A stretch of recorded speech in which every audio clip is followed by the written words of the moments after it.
Kita akan mempelajari tentang rahasia di balik rasam Utsmani.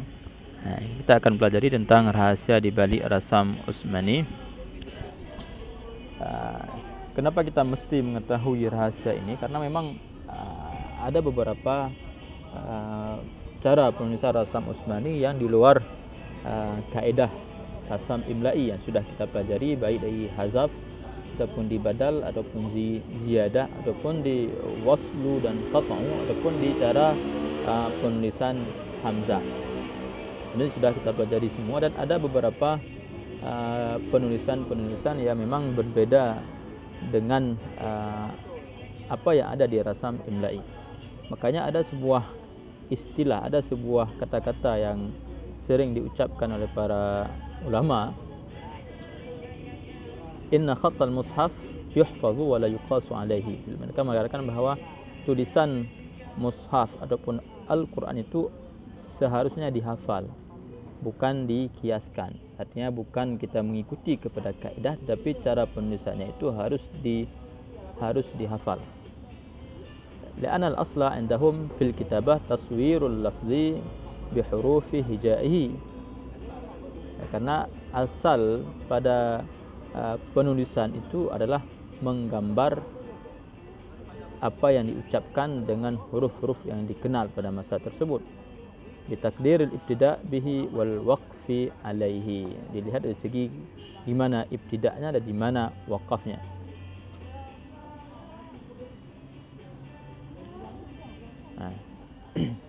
Oke, kemudian dalam hal mencari rahasia di balik rasam Utsmani ini, memang kajian yang berbicara tentang ini tidak banyak. Tidak banyak kajian yang berbicara tentang ataupun buku-buku karya-karya yang berbicara tentang rahasia di balik rasam Utsmani. Syekh Ghanim Qadduri ini menyebutkan ada beberapa karangan ulama-ulama terdahulu yang berbicara tentang alasan di balik rasam Utsmani. Contoh misalkan di karangan ataupun buku kitab Ar-Radd wal Intisar, itu karya Abu Umar Ahmad bin Muhammad bin Abdullah At-Talamanki. Kitab ini disebutkan oleh Labib dalam Ad-Durrah As-Saqilah fi syarh al-abyat al-aqliyah. Yang kedua, kitab Ila Hijai al-Masahif, karya Abu Muhammad Makki bin Abu Talib Al-Qisi. Ini ulama yang hidup di abad ke-5. Dan juga ada kitab Ta'lil Hijai Al-Masahif, karya Abu Amr Ad-Dani. Ini seorang ulama yang populer dan rujukan dalam rasam Utsmani.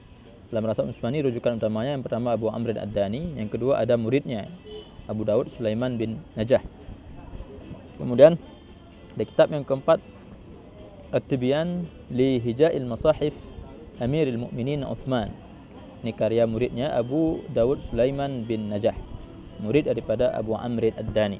Jadi tokoh utama yang perlu kita ketahui dalam rasam Utsmani ini, yang pertama Abu Amr Ad-Dani, yang kedua ada Abu Dawud Sulaiman bin Najah. Ini tidak akan terlepas daripada kedua tokoh ini. Dan dikatakan walaupun hubungan kedua mereka guru dan murid, tapi Abu Dawud Sulaiman bin Najah ini memiliki sedikit perbedaan dengan Abu Amr Ad-Dani, sehingga dikatakan mushaf Madinah yang ditulis di Madinah, dicetak di Madinah, itu memilih metode Abu Dawud Sulaiman bin Najah, sedangkan mushaf di Indonesia itu ditulis menggunakan kaedah yang disebarkan oleh Abu Amr Ad-Dani. Apakah benar ataupun tidak, itu perlu kita cek lagi. Apakah kaedah yang disebutkan oleh Abu Amr Ad-Dani ini sesuai ataupun tidak.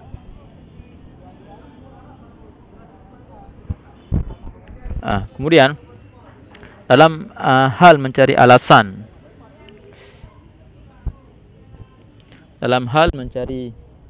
di balik penulisan rasam Utsmani, ada tiga golongan. tiga golongan dalam memberikan pendapat apakah Rasam Utsmani ini ada rahasianya sendiri ataupun tidak. Ini golongan pertama. Golongan pertama ini golongan yang mungkin yang paling mereka mengatakan bahwa Rasam Utsmani itu memiliki hikmah, memiliki rahasia-rahasia yang tidak diketahui oleh semua orang. Hanya orang-orang yang diberikan pengetahuan oleh Allah yang mampu mengetahui rahasia di balik Rasam Utsmani. Nanti akan ada penjelasannya. Mungkin kita tidak membahas secara detail karena waktu terbatas. Kemudian yang kedua, ada juga yang berpendapat bahwa Rasam Utsmani itu sebenarnya adalah hasil karya tokoh-tokoh terdahulu. Disebabkan karena tulisan mereka jelek sehingga muncullah variasi tulisan yang model sekarang ini. Ini pendapat nanti ada penjelasan juga. Artinya mereka mengatakan bahwa Rasam Utsmani itu muncul gara-gara tulisan pendahulu yang kurang bagus sehingga bisa dibaca dengan berbagai macam bacaan. Kemudian pendapat yang ketiga, Rasam Utsmani kita ketahui ada beberapa bentuk penulisan yang berbeda dengan Rasam Imla'i. Nah, perbedaan-perbedaan ini ataupun pertentangan-pertentangan ini itu bisa dilogikakan, bisa dicari alasannya kenapa, bisa diketahui apa alasan secara bahasa di balik penulisan tersebut. Ini salah satu tokohnya nanti ada Ghanim Qalduri, nanti akan kita jelaskan. Kita mencoba melihat dulu mazhab yang pertama. Mazhab pertama kita membahas tentang pendapat mereka yang mengatakan bahwa rasam ataupun fenomena yang bertolak belakang dengan Rasam Imla'i itu merupakan akibat dari penulisan tokoh-tokoh dahulu terhadap Al-Quran yang tulisannya kurang bagus. Karena tulisannya kurang bagus sehingga bisa dibacakan dengan berbagai macam bentuk bacaan. Ini ada yang mengatakan seperti ini.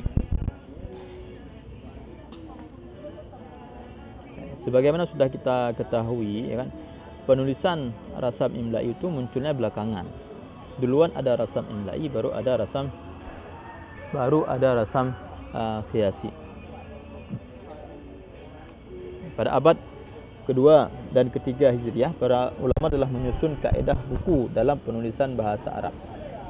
Sebagian ulama mewajibkan segala tulisan harus tunduk pada kaedah yang dibakukan tersebut dan menjadikan tulisan yang tidak sesuai dengan kaedah tersebut sebagai tulisan yang salah.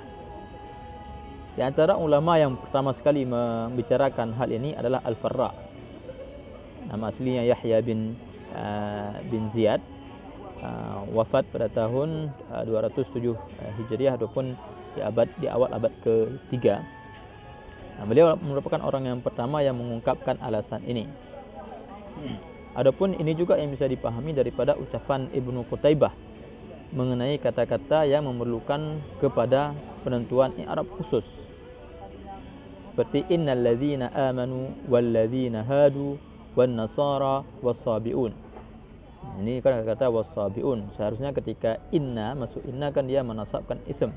Seharusnya was-sabiin. Sedangkan dalam Rasam Utsmani was-sabiun. Nah, ini beliau mengatakan ya. Kemudian juga di antara ulama yang berpendapat seperti ini ada Ibnu Khaldun yang wafat di awal abad 9 Hijriah. Ini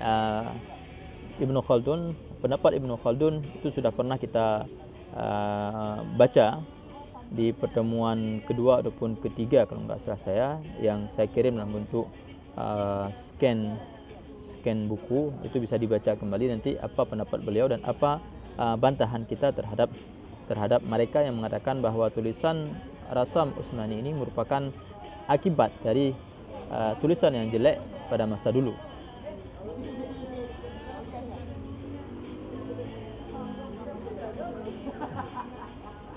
Jadi ini merupakan pendapat yang lemah, bukan pendapat yang lemah. Pendapat ini menandakan bahwa sebentar lagi hujan